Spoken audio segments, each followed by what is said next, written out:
जय हिंद जय भारत।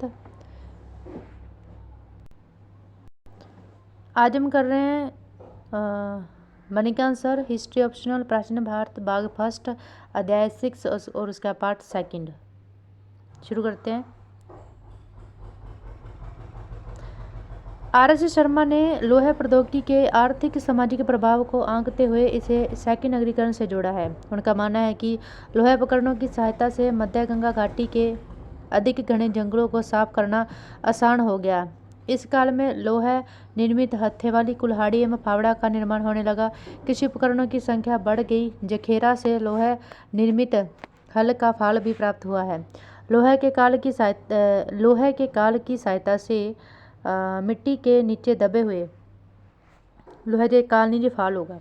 लोहे के फाल की सहायता से मिट्टी के नीचे दबे हुए पेड़ों की जड़ को साफ करना आसान हो गया। साथ ही गहरे स्तर पर जुताई होने लगी। फिर इस काल में धान की रोपाई पद्धति का भी विकास हुआ।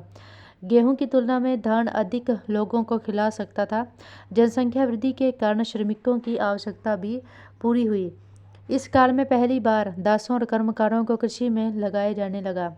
परिणामतः व्यापक कृषि अधिशेष उत्पन्न हुआ और कृषि अधिशेष ने वाणिज्य व्यापार और शिल्प को भी प्रोत्साहन दिया। उपयुक्त परिवर्तनों का स्वाभाविक परिणाम था सैकड़ों नगरीकरण का विकास। आगे की दूसरी तरफ कुछ अन्य विद्वानों ने, जिनमें कुछ पुरातत्वविद भी शामिल हैं, इस मत को अस्वीकार करते हैं। उन्होंने लोहा प्रौद्योगिकी के प्रभाव को कम करके देखा है। अपने मत के पक्ष में उन्होंने निम्नलिखित तर्क प्रस्तुत किए हैं। प्रथम, उनका मानना है कि पुरातात्विक उत्खनन में मध्य गंगा घाटी से लोहा निर्मित कृषि उपकरण बहुत कम संख्या में मिले हैं। दूसरे, नवीन पुरातात्विक उत्खनन से यह सिद्ध होता है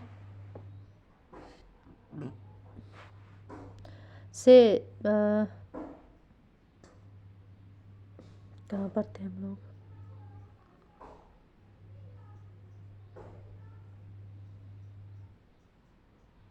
सिद्ध होता है कि मध्य जो गंगा घाटी के कुछ भाग में लोहा उपकरणों का प्रयोग 1200 ईसा पूर्व तथा उससे कुछ पहले ही आरंभ हो गया था। उदाहरण के लिए इटावा के पास जखेरा और लखनऊ के पास दादूपुर। इन स्थलों से ऐसे लोहा उपकरण मिले हैं जो लगभग दूसरी सहस्त्राब्दी ईसा पूर्व के मध्य के प्रतीत होते हैं। चूंकि इन क्षेत्रों में लोहा उपकरणों का प्रयोग हुआ है, अतः ऐसा माना जा सकता है कि ये उपकरण उत्पादन की प्रक्रिया में शामिल किए गए थे। तो फिर प्रश्न यह उपस्थित होता है कि लोहे के प्रयोग तथा सैकड़ों नगरीकरण के बीच लगभग 10,000 यानी 1,000 यार नगरीकरण के बीच लगभग 1,000 वर्षों का कालांतरण यानी अंतर क्यों हुआ, है ना। तो तीसरे, दक्षिण भारत में महापाषाण काल के लोगों ने लोहा उपकरणों का प्रयोग आरंभ कर दिया था, किंतु वहाँ नगरीकरण जैसी कोई चीज़ नहीं आई। उपयुक्त बातों के अतिरिक्त इन विद्वानों ने कुछ अन्य पहलुओं की ओर भी ध्यान आकर्षित किया है। इस संदर्भ में एक विचार यह है कि अगर गौर से देखा जाए तो उत्तर भारत एवं उत्तर पश्चिम के आरंभिक नगर यथा तक्षशिला, श्रावस्ती, साकेत, कौशाम्बी, राजगृह, चंपा आदि राजनीतिक राजधानियाँ रही थी। अतः इन क्षेत्रों में नगरों के विकास का कारण राजनीतिक प्रशासनिक गतिविधियाँ थीं। उसी प्रकार कुछ क्षेत्रों में नगरों के विकास का कारण था उनका एक व्यापक व्यापारिक नेटवर्क से जुड़ा होना। उदाहरण के लिए कुषाणों के अधीन चिराद, सोनपुर आदि तथा सातवाहनों के अधीन नगर पेठाव, अमरावती आदि क्षेत्रों का विकास नगर के रूप में हुआ। इसका प्रमुख कारण रोमन व्यापार प्रतीत होता है। उपयुक्त तथ्यों को छानबीन करने के पश्चात ऐसा प्रतीत होता है कि लोहा उपकरण के महत्व के आकलन में एक संतुलित दृष्टिकोण की जरूरत है। यह सच है कि एक धातु के रूप में लोहा तांबे की तुलना में अधिक मजबूत और सक्षम था। इसकी उपलब्धता भी अधिक थी। फिर 6वीं शताब्दी ईसा पूर्व तक लोहा प्रगलन की बेहतर तकनीक विकसित हुई थी। जाहिर है कि एक व्यापक कृषि अर्थव्यवस्था को लोहा तकनीकी से समर्थन मिला होगा। उसी प्रकार नगरीकरण के लिए एक आवश्यक तत्व होता है अधिशेष का बेहतर दोहन, जो एक सक्षम शासक वर्ग के द्वारा किया जाता है। जाहिर है कि लोहा निर्मित युद्ध शास्त्रों ने शासक वर्ग को अधिक सशक्त बनाया तथा उसे अधिशेष दोहन में भी सहायता की। किंतु हमें यह भी ध्यान रखना चाहिए कि महज प्रौद्योगिकी अधिशेष को जन्म नहीं देती। इसके लिए एक सामाजिक राजनीतिक माहौल की जरूरत होती है। जब गंगा घाटी में जो है माहौल निर्मित हुआ तब जो है तकनीकी अधिक प्रभावशाली सिद्ध हुई। इस माहौल को निर्मित करने में कई कारकों ने भूमिका निभाई, यथा जलवायु परिवर्तन से होने वाली जनसंख्या प्रवास,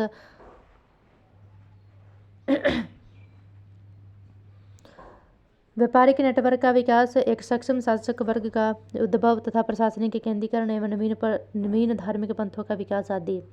अतः अंत में हम ऐसा कह सकते हैं कि शहरी नगरीकरण में लोहे की भी भूमिका रही थी, किंतु यह एक मात्र निर्णायक कारण नहीं था। नेक्स्ट हमारा क्वेश्चन है कि भारत में शहरी नगरीकरण केवल लोहा प्रविधि का प्रतिफल नहीं था, इसके लिए कई अन्य धार्मिक, आर्थिक एवं राजनीतिक कारक उत्तरदायी थे। तो इसका आंसर है कि भारत में शहरी नगरीकरण में लोहा तकनीकी की भूमिका का मूल्यांकन भारतीय इतिहास लेखन में एक विवादास्पद मुद्दा के रूप में उभरा है। आरंभ में डी डी कोशाम्बी जैसे लेखक ने लोहा उपकरण के क्रांतिकारी प्रभाव को उद्घाटित किया था। फिर आगे RS शर्मा के द्वारा इस तथ्य की जोरदार पुष्टि हुई, किंतु परवर्ती काल के कतिपय विद्वानों ने इस अवधारणा को चुनौती दी है तथा लोहा प्रौद्योगिकी के प्रभाव को कम करके आंकने का प्रयास किया है। उसके विचार में लोहा प्रौद्योगिकी के बजाय राजनीतिक, आर्थिक एवं धार्मिक कारक शहरी नगरीकरण के लिए उत्तरदायी रहे थे। शहरी नगरीकरण में लोहा प्रविधि की भूमिका इस रूप में देखी जा सकती है कि इसने कृषि अर्थव्यवस्था को समर्थन दिया, क्योंकि इस काल में लोहा प्रगलन की बेहतर तकनीकी विकसित हुई थी, अतः बेहतर किस्म के कृषि उपकरणों का निर्माण आसान हो गया। उदाहरण के लिए हत्थे वाली कुल्हाड़ी की सहायता से जंगलों की सफाई आसान हुई होगी। फिर तांबे एवं कांसे की तुलना में लोहा अधिक मजबूत है तथा इसकी उपलब्धता भी अधिक थी। इस तथ्य ने भी उपकरण निर्माण को प्रोत्साहन दिया होगा। उसी प्रकार लोहा निर्मित फाल की सहायता से भूमि की जुताई अच्छे ढंग से की गई। इसके अतिरिक्त हम इस तथ्य को भी अस्वीकार नहीं कर सकते कि अधिशेष दोहन में भी लोहे की भूमिका रही होगी। लोहा उपकरणों का उपयोग युद्ध शास्त्रों के निर्माण में हुआ था। इसने शासक वर्ग की स्थिति मजबूत कर दी तथा उसे अधिशेष दोहन में सक्षम बनाया। फिर जैसा कि हम जानते हैं नगरीकरण के लिए केवल उत्पादन ही पर्याप्त नहीं है, वरन अधिशेष का संग्रह भी आवश्यक है। यही वजह है कि हम शहरी नगरीकरण में लोहा प्रौद्योगिकी की भूमिका को अस्वीकार नहीं कर सकते, किंतु हमें यह भी ध्यान रखना चाहिए कि प्रौद्योगिकी अपने में वो अपने में नगरीकरण को जन्म नहीं दे सकती। इसके लिए अन्य संबंध कारकों की भी जरूरत होती है, जैसा कि नवीन पुरातात्विक उत्खनन से यह सिद्ध किया है कि गंगा घाटी में दादूपुर और जखेरा नामक स्थलों से प्राप्त लोहा उपकरण लगभग दूसरी सहस्त्राब्दी ईसा पूर्व के मध्य के हैं। तो फिर प्रश्न यह उपस्थित होता है कि गंगा घाटी में लोहा उपकरणों के प्रयोग तथा शहरी नगरीकरण के बीच लगभग 1000 वर्षों का अंतर क्यों आया। सबसे बढ़कर दक्षिण भारत में भी लोहा उपकरणों का प्रयोग सर्वप्रथम मेगालिथिक लोगों के द्वारा किया गया, किंतु वहां नगरीकरण का विकास बहुत बाद में हुआ। यही वजह है कि शहरी नगरीकरण में लोहा प्रौद्योगिकी की भूमिका को अधिक करके नहीं देखा जा सकता, वरन इन्हें कुछ अन्य कारकों से भी जोड़कर देखा जाना चाहिए। नेक्स्ट है कि नगरीकरण को प्रेरित करने में राजनीतिक प्रशासनिक कारक की भी भूमिका रही थी।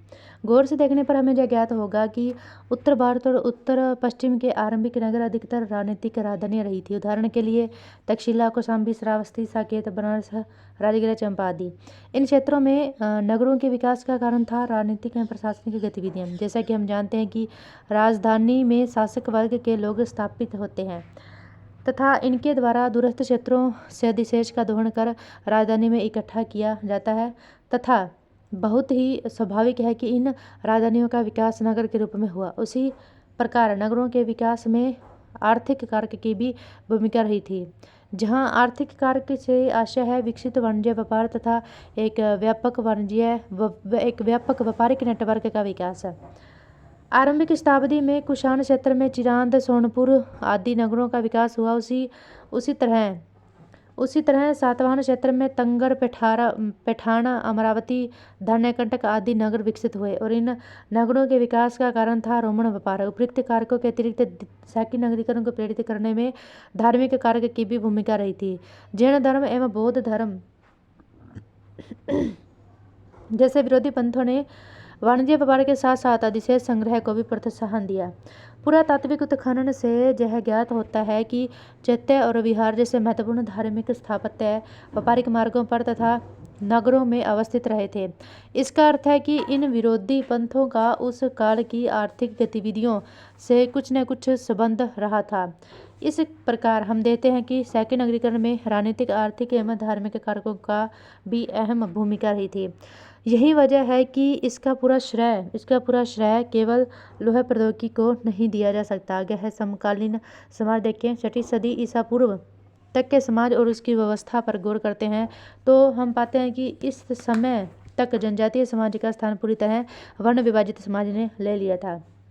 अब वर्ण विभाजन का आधार कर्म के बदले जन्म ने निर्धारित करना प्रारंभ कर दिया था। इस काल में जाति एवं वर्ग स्पष्ट रूप से निर्धारित होने लगे थे। समाज में 4 प्रमुख वर्ग थे: ब्राह्मण, क्षत्रिय, वैश्य एवं शूद्र। बौद्ध ग्रंथों में भी समाज को उपरोक्त 4 वर्णों में ही विभाजित दिखाया गया है, परंतु जहाँ क्षत्रियों की पदस्थिति को ब्राह्मण से ऊपर रखा गया है, यानी पाली ग्रंथों में वर्ण क्रम को इस प्रकार प्रस्तुत किया गया है जैसे कि ब्राह्मण, क्षत्रिय, वैश्य, शूद्र। अब इस काल तक वर्ण व्यवस्था उतनी कठोर नहीं थी जितनी कि प्रवर्ती काल में देखने को मिलती है। उदाहरण के लिए ब्राह्मण तथा क्षत्रिय दोनों ही अपने लिए निर्धारित कर्म से अलग कार्य करते दिखाए गए हैं। जातक कथाओं में ब्राह्मणों को 2 श्रेणियों का उल्लेख हुआ है: वास्तविक ब्राह्मण एवं संसारिक ब्राह्मण। अब पहली श्रेणी के ब्राह्मण धर्मानुसार बताए गए कर्मों का विधान करते थे, परंतु संसारिक ब्राह्मण को कृषि कर्म तथा पशुपालन से संबंध दिखाया गया है। परंपरा अनुसार क्षत्रिय जाति का मुख्य धर्म की रक्षा करना था, परंतु जहाँ क्षत्रिय वर्ण द्वारा समाज में समय को सबसे ऊंचे वर्ग के रूप में प्रतिस्थापित करने का प्रयास दिखता है। क्योंकि इस काल में राजतंत्रात्मक राज्यों की शक्ति बढ़ रही थी तथा मगध जैसे विशाल साम्राज्य का उदय हो रहा था, अतः क्षत्रियों की शक्ति एवं प्रभुता बढ़ गई थी। क्षत्रियों को अपने रक्त शुद्धि पर अत्यंत गर्व होता था। उदाहरण के लिए कपिलवस्तु के शाक्यों ने अपने कुल की कन्या का विवाह कौशल नरेश प्रसेनजित के साथ करने से इनकार कर दिया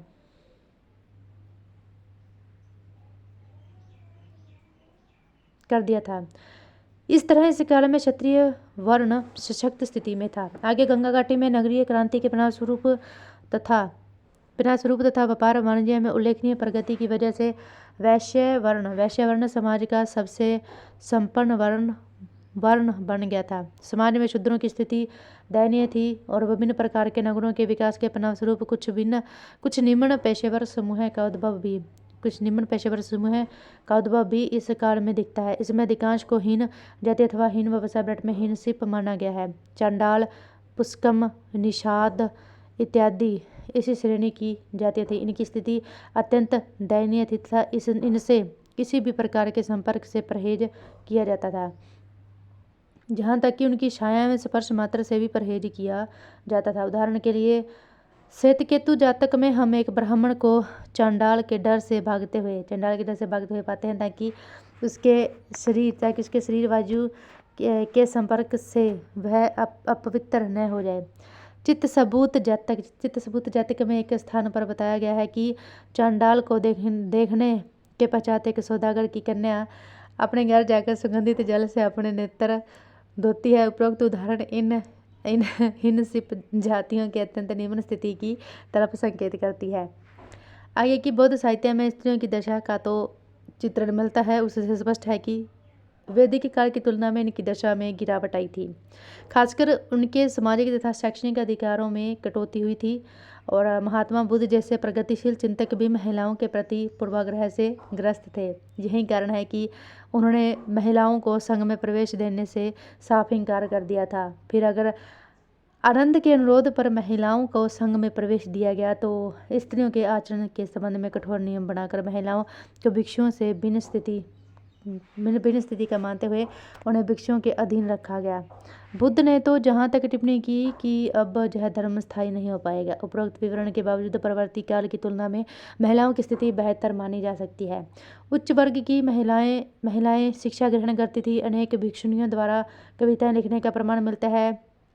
थेरिगाथा नामक बौद्ध ग्रंथ में इन कविताओं को देखा जा सकता है। इस काल में वेश्यावृत्ति का भी प्रचलन था। परंतु सामान्यतः वेश्याओं को समाज में हीन दृष्टि से नहीं देखा जाता था। उदाहरण के लिए वैशाली की गणिका आम्रपाली को देखा जा सकता है। वह काफ़ी समृद्ध थी।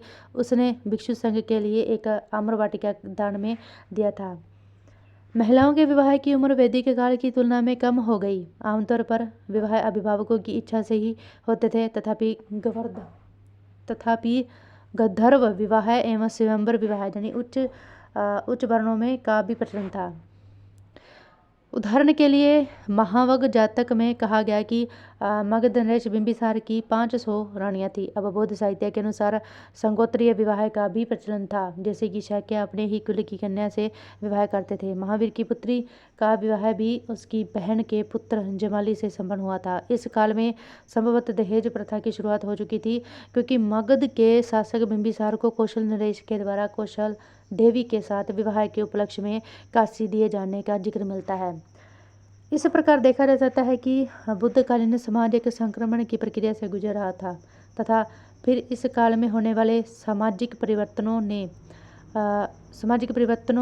विरोधी पंथों के उद्भव का मार्ग भी प्रशस्त कर दिया। कुछ निश्चित आर्थिक परिवर्तनों ने इस काल के समाज को गहरे रूप से प्रभावित किया। इस काल में होने वाले आर्थिक परिवर्तनों ने सामाजिक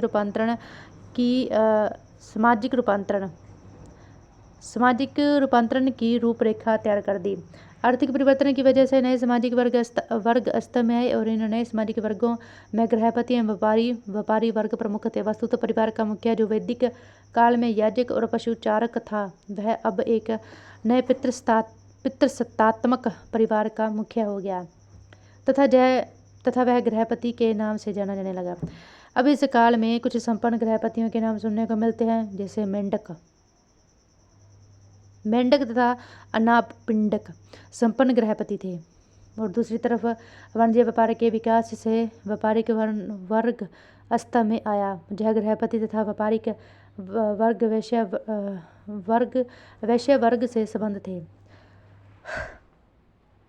आर्थिक प्रगति ने इनकी सामाजिक अपेक्षाओं को जगा दिया था और इनकी आर्थिक स्थिति बेहतर थी। फिर भी प्रचलित सामाजिक व्यवस्था में इनको तीसरा स्थान मिला था। स्वाभाविक रूप से इस वर्ग ने वैदिक धर्म के स्थान पर वैकल्पिक धर्म को प्रोत्साहन दिया। एक दूसरे दृष्टिकोण से विरोधी पंथ के उद्भव को ब्राह्मण क्षत्रिय संघर्ष के रूप में भी समझा जा सकता है, जो सबसे ऊपर के स्तर को प्राप्त करने के लिए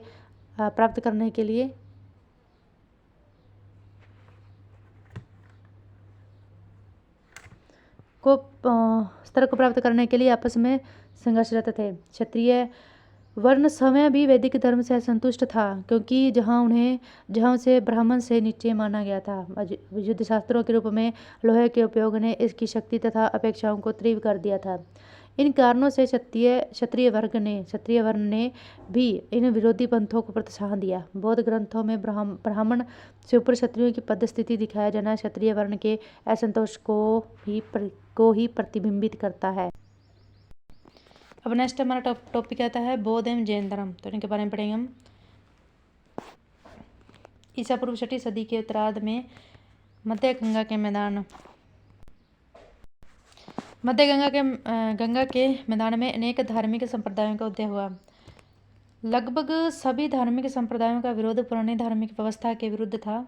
एक दृष्टि से अगर देखा जाए तो 6वीं शताब्दी ईसा पूर्व के ऐसे धर्म सुधार आंदोलन की पृष्ठभूमि उत्तर वैदिक काल के अंत तक तैयार हो चुकी थी। तत्कालीन सामाजिक विषेद के वातावरण, आर्थिक क्षेत्र में हुए परिवर्तनों एवं आडंबर और यज्ञबलि प्रदान धार्मिक मान्यताओं ने सुधार आंदोलन की भूमिका तैयार की थी। धार्मिक प्रतिरोध की प्रक्रिया उपनिषद के चिंतन में ही दिखाई देने लग गई थी। उपनिषद में यज्ञ की तुलना फूटे नाम से की गई है और तथा पशु बलि तथा कर्मकांडों की निरर्थकता ये वर्ड समझ में नहीं आ रहा है, मतलब व्यर्थ है ये। इसका शाब्दिक अर्थ ये है कि कर्मकांड को इन्होंने व्यर्थ बताया और जो बलि थी, जो जितने प्रकार की बलि पशुओं की चढ़ाते थे, उसे भी व्यर्थ बताया, निरर्थ बताते हुए ज्ञान मार्ग तथा श्रवण परंपरा के निवृत्ति मार्गी संन्यास प्रधान चिंतन को श्रेष्ठ बताया गया है। इस काल में लगभग 62 संप्रदाय बौद्ध ग्रंथ के विषय ज्ञात हैं, जिनमें बौद्ध धर्म ब्रैकेट में गौतम, जैन धर्म महावीर, अक्रियवाद ब्रैकेट में पूर्ण, कश्यप और नियतिवाद ब्रैकेट में मखनी घोषाल। भौतिकवादी अजित केशव कंबली और अनिश्चयवादी अथवा अजयवादी ब्रिट में संजय वेलिठप्पत प्रमुख है। इनमें से अधिकांश धार्मिक चिंतन अतिवादी विचारधारा संबंध थे। यद्यपि इन्होंने भी युगीन समस्याओं के विरुद्ध प्रतिक्रिया दिखाई, तथापि इनके द्वारा किया गया समाधान व्यवहारिक नहीं होने की वजह से इन्हें व्यापक सामाजिक स्वीकृति प्राप्त नहीं हो सकी। विरोधी पंथों में जैन धर्म तथा बौद्ध धर्म सर्वाधिक महत्वपूर्ण सिद्ध हुए, जिन्होंने अपने उपदेशों तथा कार्यों से समाज को प्रभावित किया। वस्तुतः जैन धर्म तथा बौद्ध धर्म ने जहाँ अधिक वैदिक धर्म की कुरीतियाँ तथा अतिवादी पंथ की आलोचना की, वही सामाजिक समस्या के समाधान का विकल्प भी प्रस्तुत किया। यही कारण है कि इन पंथों की जड़ भारतीय समाज तथा संस्कृति में गहरी पैठ बना सकी। अब हम जैन धर्म के बारे में पढ़ेंगे। जैन अनुश्रुतियों के अनुसार जैन धर्म की उत्पत्ति एवं विकास के लिए 24 तीर्थंकर उत्तरदायी थे। इस मत के अनुसार जैन धर्म एक शाश्वत धर्म है, यानी कभी समाप्त न होने वाला। शाश्वत यानी कभी समाप्त न होने वाला, जिसकी पुनर्स्थापना तीर्थंकर ऋषभदेव द्वारा की गई थी और इसके 23वें तीर्थंकर पार्श्वनाथ थे तथा भगवान महावीर अंतिम यानी 24वें तीर्थंकर थे। अगर जैन धर्म के उपरोक्त मत को स्वीकार किया जाए तो इसकी उत्पत्ति ईसा पूर्व 900 मानी जा सकती है। माना जाता है कि इनके अधिकांश तीर्थंकरों ब्रिट में प्रथम से 15वें का जन्म पूर्वी उत्तर प्रदेश एवं बिहार में हुआ, परंतु यह तथ्य संदिग्ध लगता है क्योंकि गंगा घाटी का कोई भी भाग 6ठी सदी ईसा पूर्व से पहले आबाद नहीं हुआ था। अतः यह निश्चित है कि तीर्थंकरों से संबंधित यह अवधारणा जैन धर्म को पुरातन आधार देने के उद्देश्य से बनाई गई है। जैन धर्म के प्रारंभिक महत्वपूर्ण उपदेश 23वें तीर्थंकर पार्श्वनाथ द्वारा दिए गए थे। उनका जन्म उत्तर प्रदेश के बनारस में माना गया है। जेकोबी के अनुसार पार्श्वनाथ ने अपने अनुयायियों को आचार संहिता प्रदान की। उनके अनुसार महावीर ने उसमें केवल ब्रह्मचर्य का समावेश किया, परंतु एक दूसरे दृष्टिकोण के अनुसार जैन धर्म के वास्तविक संस्थापक महावीर को ही माना जाना चाहिए। महावीर एक विशिष्टतावाचक नाम है। इसका वास्तविक अर्थ धर्म वर्धमान था। अच्छा, इनका जो वास्तविक नाम क्या था? वर्धमान था। इनका जन्म 540 ईसा पूर्व में वैशाली के निकट कुंड ग्राम में हुआ था और उनके पिता सिद्धार्थ थे, जो वज्जी संघ के एक घटक जनी जात्रक कुल के गणराजा थे।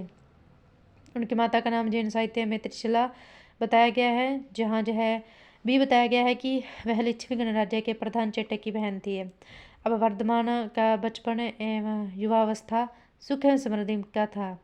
राजकुमार के आचरण के अनुरूप उन्हें विभिन्न विद्या तथा कलाओं की शिक्षा प्राप्त हुई। युवावस्था में उनका विवाह यशोदा नामक राजकुमारी से कर दिया गया, जिससे उन्हें प्रियदर्शना नामक एक पुत्री की प्राप्ति भी हुई। यद्यपि ब्रह्म रूप में वे पूरी तरह सुख भोग में विलिप्त तथा संसारिक व्यक्ति लग रहे थे, परंतु आंतरिक रूप से उनका चित्त अशांत था। वे इस संसार की अवस्था से दुखी थे तथा इससे मुक्त होने का उपाय खोज रहे थे। 33 वर्ष की अवस्था में अपने पिता के मृत्यु उपरांत अपने बड़े भाई नंदीवर्धन की आज्ञा लेकर गृहस्थ धर्म को त्याग कर सन्यासी बन गए। कल्पसूत्र नामक जैन ग्रंथ से उनके सन्यासी जीवन पर प्रकाश पड़ता है और इस ग्रंथ के अनुसार उन्होंने गृह त्याग के 11 महीने पश्चात वस्त्र पहनना छोड़ दिया तथा 12 वर्षों तक कठोर तपस्या की। अतः उन्हें अपने उद्देश्य में सफलता मिली तथा उन्हें जंबिया ग्राम के पास रिजुपालिका नदी के तट पर एक शाल वृक्ष के नीचे कवलय की प्राप्ति हुई। इसके उपरांत वे केवलिन नाम से जाने गए। सभी इंद्रियों पर विजय प्राप्त करने के कारण उन्हें जिन अर्थात विजेता कहा गया तथा तपस्या के रूप में अद्भुत पराक्रम दिखाने के कारण वे महावीर भी कहलाए। ज्ञान की प्राप्ति के उपरांत भगवान महावीर अपने ज्ञान का प्रकाश संसार में फैलाने के लिए निकल पड़े। चंपा, विशाली, राजगृह आदि नगरों को उन्होंने आधार बनाकर अपने ज्ञान को फैलाया। विशाली के शासक चेटक, अवंती के राजा प्रघोद एवं उनकी रानियां मगध, नरेश, बिंबिसार, कौशाम्बी तथा सिंधु सोवीर आदि राज्यों के शासकों ने उनके ज्ञान को मान्यता प्रदान की तथा जैन धर्म को अपनाया। अपने धर्म का प्रचार करते हुए 72 वर्ष की आयु में बिहार प्रांत के पावापुरी बेट में वर्तमान नालंदा में उन्हें निर्माण की प्राप्ति हुई। जैन धर्म की मौलिक शिक्षा। महावीर ने अपना पहला उपदेश राजगृह के निकट वितुलाचल पहाड़ी पर दिया। इस उपदेश में उन्होंने बताया कि संसार दुख मूलक है और मनुष्य अनेक प्रकार के भय तथा तृष्णा से घिरा रहता है। यही दुख का मूल कारण है। संसार त्याग तथा संन्यास मार्ग ही व्यक्ति को सच्चे मार्ग पर ले जा सकता है। जहाँ जैन धर्म को शाश्वत माना गया है तथा 24 तीर्थंकरों की परंपरा को स्वीकार किया गया है। इस मान्यता के अनुसार यह सृष्टि शाश्वत है और यह अनादिकाल से प्रारंभ हुई है तथा अनंत काल तक चलती रहेगी। उत्थान का काल उत्स्फिरणी कहलाता है तथा पतन के काल को अपस्फिरणी कहा जाता है। उत्थान के काल में कुल 63 शिलाका पुरुष उत्पन्न होते हैं। इनमें 12 चक्रवर्ती शासक तथा 24 तीर्थंकर होते हैं। जैन धर्म के अनुसार विश्व प्राकृतिक नियमों पर चलता है। जो वस्तु है उसका न होना संभव नहीं है। संसार के सभी प्राणी अपने अपने संचित कर्मों के आधार पर ही जन्म पाते हैं तथा विभिन्न प्रकार के दुख सुख का भोग करते हैं। कर्मफल ही जन्म तथा मृत्यु का कारण है तथा इससे छुटकारा पाकर ही व्यक्ति कल्याण की ओर अग्रसर हो सकता है। जहाँ कर्म पदार्थ को पुगदल माना गया है, जहाँ कर्म पदार्थ को क्या माना गया है? पुगदल माना गया है। जैन धर्म की मौलिक चिंता है जीव को पुगदल से मुक्त करना। अब उनका मानना है कि आत्मा सर्वशक्तिमान एवं सर्वज्ञाता होती है, किंतु पुगदल के कारण यह जड़ हो जाती है। पुगदल से मुक्ति में ही कैवल्य निहित है। जैन धर्म के अनुसार आत्मा में कर्म के भाव को रोकना सबर कहलाता है तथा संभर कहलाता है तथा प्रविष्ट कर्म को बाहर निकालने की प्रक्रिया निर्जरा कहलाती है। जहाँ कर्म पदार्थ यानी पुगदल से मुक्ति पाने के लिए त्रिरत्न का अनुशीलन आवश्यक माना गया है। जहाँ त्रिरत्न से आशय है समय ज्ञान, सम्यक ध्यान, सम्यक आचरण। त्रिरत्न के अनुशीलन में आचरण पर अत्यधिक महत्व दिया गया है। इस संबंध में 5 महाव्रतों का पालन अनिवार्य माना गया है, जिससे अहिंसा, सत्यवचन, अस्तेय, अपरिग्रह तथा ब्रह्मचर्य। उपरोक्त 5 महाव्रतों में गृहस्थ जैनियों के लिए व्रतों की कठोरता में कमी की गई है, जिससे जहाँ इसको अनुव्रत कहा गया है। जैन धर्म में ज्ञान को विभिन्न तरीके से परिभाषित किया गया है। जहाँ इंद्रिय जनित ज्ञान को मति, श्रवण ज्ञान को श्रुति तथा दिव्य ज्ञान को अवधि कहा गया है। एक दूसरे व्यक्ति के मन की बात को जान लेना मन पर्याय है। जहाँ केवल सर्वश्रेष्ठ अथवा पूर्ण ज्ञान को कहा गया है। यह ज्ञान केवल निग्रंथों तथा जिनेंद्रियों को ही प्राप्त होता है। जैन दर्शन में ज्ञान के 3 स्रोत माने गए हैं: प्रत्यक्ष, अनुमान तथा तीर्थंकरों के वचन। स्याद्वाद संबंधी ज्ञान जैन सिद्धांत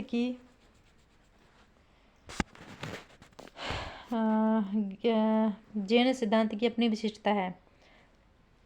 इस मत को अनेकतावाद अथवा सप्तभंगी सिद्धांत भी कहा जाता है, जिसके अनुसार सत्य की कोई अवस्था की जो सत्य है ना, उसकी कई अवस्थाएं हो सकती हैं, जैसे है, नहीं है और नहीं है, कहाँ नहीं जा सकता है किंतु कहाँ नहीं जा सकता है, नहीं है और कहाँ नहीं जा सकता है नहीं है और कहा नहीं जा सकता है।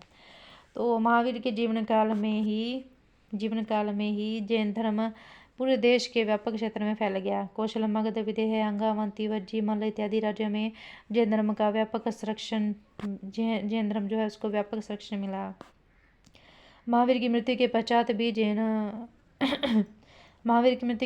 जैन धर्म का प्रचार प्रसार होता रहा।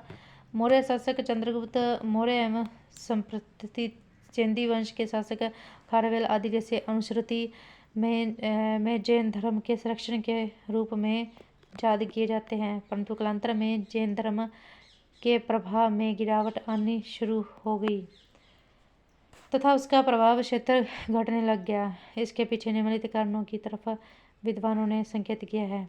जैन धर्म के सिद्धांत में आत्मपीड़न तथा कठोर व्रत एवं तपस्या पर अत्यधिक बल दिया गया है। वस्त्र का त्याग, गर्मी के दिनों में धूप में खड़े रहकर तपस्या, शीतकाल में ठंडे जल के अंदर तपस्या, शरीर से बाल उखाड़ना आदि ऐसे नियम थे जो भिक्षु तो कर सकते थे, परंतु साधारण जनता के बस के बाहर की बात थी।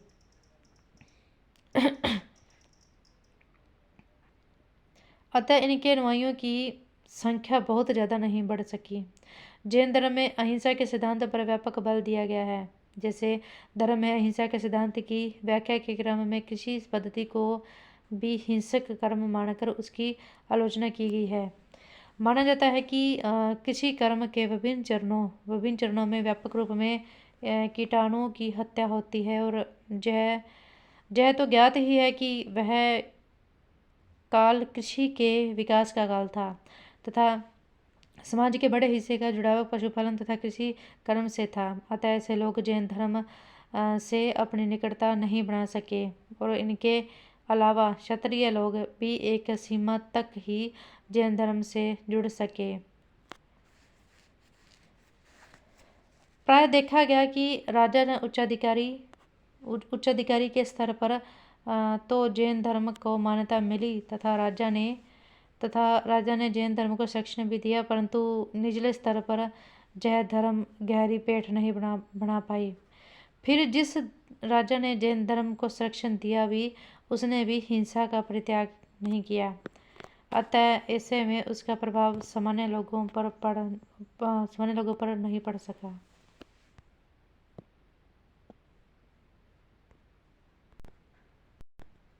नेक्स्ट है कि जैन धर्म ने समाज में आमूल चूक परिवर्तन लाने पर बल नहीं दिया तथा न ही उसने कठोर जाति व्यवस्था की आलोचना की। उसने मात्र यह माना कि कर्म फल के अनुसार मनुष्य का जन्म ऊंची अथवा नीची जाति में होता है। किसी व्यक्ति के संघ में शामिल होने का सिद्धांत था कि चाहे वह किसी भी जाति का हो, संघ में शामिल हो सकता है, परंतु व्यवहार में कुछ प्रतिबंध आरोपित किए गए थे। जैसे राजा के सेवक बिना राजा की आज्ञा के अथवा ऋणी व्यक्ति बिना ऋण चुकाए, बालक बिना माता पिता की अनुमति के तथा स्त्री बिना अपने पति की अनुमति के संघ में शामिल नहीं हो सकती। जाति प्रथा से संबंधित इस कमजोरी ने जैन धर्म को सर्वमान्य नहीं बनने दिया। आगे उचित राजाश्रय का अभाव भी जैन धर्म के पतन का एक कारण माना जा सकता है। जैन धर्म को यद्यपि प्रारंभ में लिच्छवी, मगध, मल्ल, अवंती जैसे राज्यों तथा चंद्रगुप्त मौर्य एवं खारवेल जैसे शासकों का समर्थन तो प्राप्त हुआ, परंतु अशोक एवं कनिष्क जैसे धार्मिक उत्साह से परिपूर्ण शासक नहीं मिल पाए। इस वजह से जैन धर्म को ठोस राजनीतिक आधार प्राप्त नहीं हो सका, और जैन धर्म की असफलता का मुख्य कारण यह भी है कि यह अपने आप को पूर्णतः ब्राह्मण धर्म से पृथक नहीं कर सका। महावीर ने वैदिक दर्शन का पूर्णतः त्याग नहीं किया, बल्कि उसे एक दार्शनिक दर्जा प्रदान कर दिया। इसके अलावा परवर्ती काल में बौद्ध धर्म के उदय तथा और आगे ब्राह्मण धर्म के पुनरुत्थान ने जैन धर्म के विकास में बाधा खड़ी कर दी। जैन धर्म का विभाजन, उसके संगठन तथा प्रचार माध्यम की कमजोरी आदि भी जैन धर्म के पतन के कारण हो सकते हैं। अब जैन धर्म का महत्व देखते हैं। फर्स्ट पॉइंट है कि इसने ब्राह्मणवादी कर्मकांड पर चोट की तथा वेदों की परंपरा को अस्वीकार किया। सेकंड है कि इसने अहिंसा पर अत्यधिक बल दिया। थर्ड है कि जैन पंथ ने एक तरफ आचौर्य की अवधारणा पर बल देकर उस काल की सामाजिक विषमता को स्वीकृति प्रदान की, वहीं दूसरी तरफ अपरिग्रह की अवधारणा को स्वीकार कर निर्धन वर्ग के पक्ष के प्रति भी सहानुभूति दिखाई। फोर पॉइंट है कि जैन पंथ ने महाजनी और मुनाफाखोरी को स्वीकृति प्रदान की, और इसने व्यापारिक वर्ग के साथ भी संबंध बनाए रखा। इसके परिणाम स्वरूप वाणिज्य व्यापार को प्रोत्साहन मिला। आगे जैन पंथ की प्रासंगिकता। वर्तमान में इनकी प्रासंगिकता क्या है? तो जैन पंथ ने अहिंसा पर अत्यधिक बल दिया। वर्तमान में हिंसा से ग्रस्त समाज के लिए जो उपयोगी हो सकता है, किंतु हमें यह भी ध्यान रखना चाहिए कि जैन पंथ के द्वारा प्रतिपादित अहिंसा अव्यावहारिकता की सीमा तक पहुंच गई, इसलिए उसकी अहिंसा की अवधारणा से भी वर्तमान संदर्भ में कहीं अधिक प्रासंगिक है। जैनियों के द्वारा प्रतिपादित स्यादवादी की अवधारणा। स्यादवाद ने यह स्थापित करने का प्रयास किया है कि किसी भी सत्य की 7 अवस्थाएं हैं, इसलिए सोच समझकर वक्तव्य देना चाहिए, और इस अवधारणा ने हिंसा के मौलिक आधार पर ही चोट कर दी, अर्थात हिंसक कदम उठाने वाले व्यक्ति यह सिद्ध करने का प्रयास करते हैं कि वही सत्य है, सत्य के वास्तविक प्रतिनिधि है तथा सत्य को स्थापित करने के लिए यह कदम उठा रहे हैं। किंतु प्रश्न यह प्रस्तुत होता है कि जब सत्य ही निश्चित नहीं है तो फिर हिंसा के लिए जगह कहाँ है। अब गांधी जो गुजरात से आए थे, गांधी जी जो कि गुजरात से आए थे, जैनियों के सत्यवाद से प्रभावित थे। इस तरह गांधी की अहिंसा भी सत्यवाद से प्रेरित थी। वर्तमान विश्व के लिए जो हिंसा और प्रतिहिंसा से ग्रस्त हैं, सत्यवाद एक प्रकार की संजीवनी सिद्ध हो सकता है। आगे के आरंभिक जैन धर्म का सार देखें तो जैन धर्म निर्वृत्ति चिंतन पर आधारित था तथा जैन धर्म का सरोकार तत्कालिक समाज से था। जैन दर्शन में इस सृष्टि को शाश्वत करार दिया गया है। सृष्टि की इस शाश्वतता की अवधारणा का प्रेरक तत्व वह स्थायित्व की भावना है जो किसी अर्थव्यवस्था के विकास के साथ छठी सदी ईसा पूर्व में विकसित होने लगी थी। जैन चिंतन के अनुसार जीव एवं अजीव शाश्वत हैं, शाश्वत यानी ये सदा रहेंगे तथा उनके संयोग से इस सृष्टि का संचालन होता है। अजीव की श्रेणी में धर्म अधर्म आकाश काल एवं पुगदल को रखा गया है। जहाँ जैन चिंतन का उद्देश्य है जीव को पुगदल से मुक्त करना, इसे केवल्य माना गया। इसके लिए कठोर कायाक्लेश पर बल दिया गया। यही वजह है कि आगे चलकर इसका चित्र अधिक प्यूरिटन यानी शुद्धतावादी हो गया और जैन पंथ कर्म में पुनर्जन्म की अवधारणा पर बल देता है। इसका संबंध तत्कालीन सामाजिक परिवर्तन से है। उसी प्रकार जैन धर्म पंच महाव्रत अथवा अनुव्रत की शिक्षा देता है। उसकी यह शिक्षा भी तत्कालिक आर्थिक एवं सामाजिक परिवर्तन से अपना संबंध रखती है। उदाहरण के लिए अभिग्रह की अवधारणा कमजोर वर्ग की शिक्षा का हिमायती है, वहीं अचौर्य की अवधारणा संपत्तिशाली वर्ग की सुरक्षा पर बल देती है। उसी प्रकार जैनियों का सत्यवाद चिंतन सत्य की बहुलता की बात करता है। दूसरे शब्दों में यह विभिन्न मतावर एवं धार्मिक पंथों की उपस्थिति में एक प्रकार की धार्मिक सहिष्णुता पर बल देता है। इस प्रकार जैन धर्म छठी सदी ईसा पूर्व की आर्थिक सामाजिक परिस्थितियों की उपज था और उसने अपने ढंग से उस काल की सामाजिक धारा को प्रभावित करने का प्रयत्न किया।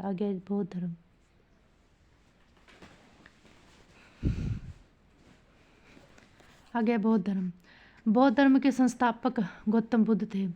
उनके पिता का नाम शुद्धोत्तन था, जो कपिलवस्तु ब्रैकेट में जो वर्तमान में कहाँ है, नेपाल में है, के शाक्यों के गणराजा थे। बौद्ध ग्रंथों में उनकी माता का नाम महामाया मिलता है, जो कौशल राजा की राजकुमारी थी। 563 ईसा पूर्व में उनका जन्म कपिलवस्तु के ही निकट आम्रकुंज में हुआ था।